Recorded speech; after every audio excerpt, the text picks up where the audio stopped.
Never stop reading Bible. Today, we're going to dive into one of the shortest, but maybe one of the most personal and powerful letters in the entire Bible, the book of Philemon. Honestly, it's a total masterpiece of persuasion, a huge lesson in forgiveness, and a really revolutionary statement, all packed into just a handful of words.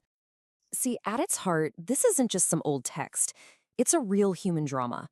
You've got a respected leader, you've got his runaway slave who could face, well, a terrible punishment, and then there's this incredible appeal that could change everything for both of them. So let's get into the story. All right, first things first. To really feel the weight of this story, we've got to understand the context, where it was written, and why that matters so much. This whole message comes from a place of confinement, which makes it all the more urgent.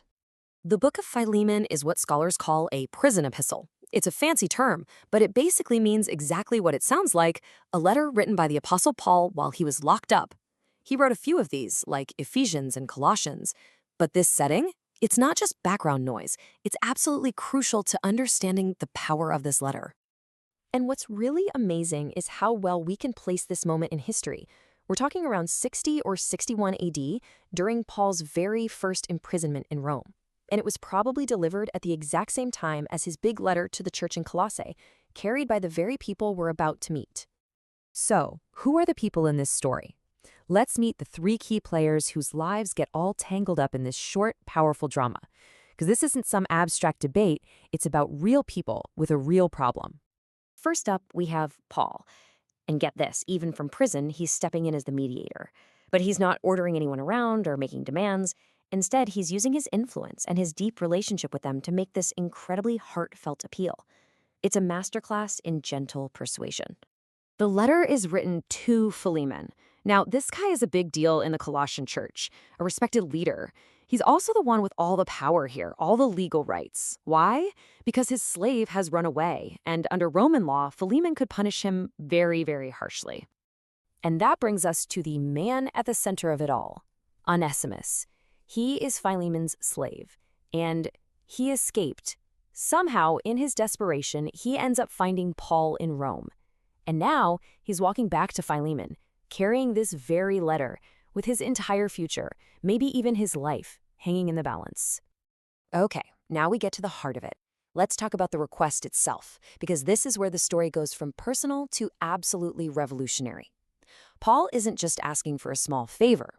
He's asking Philemon to do something that, in their world, was pretty much unthinkable. Just stop and think about that for a second. The Roman Empire was literally built on the backs of slaves.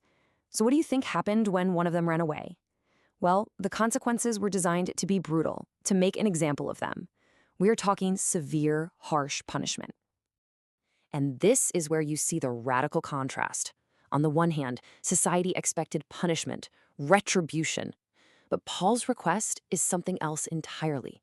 He asks Philemon not just to forgive Onesimus, but to welcome him back as a beloved brother. That appeal to their shared faith was meant to shatter the social barriers between them. But Paul's a realist. He knows forgiveness isn't easy, and it definitely isn't free. Reconciliation always has a cost, and so he does something truly incredible to try and bridge that gap. This is the moment that gives me goosebumps every time. Paul makes this stunning personal offer. He tells Philemon straight up, if he owes you anything, charge it to my account. He is literally putting his own name, his own resources, on the line to cover any debt. And what Paul's doing here is more than just a kind gesture. It's a living, breathing picture of a massive theological idea, the principle of atonement.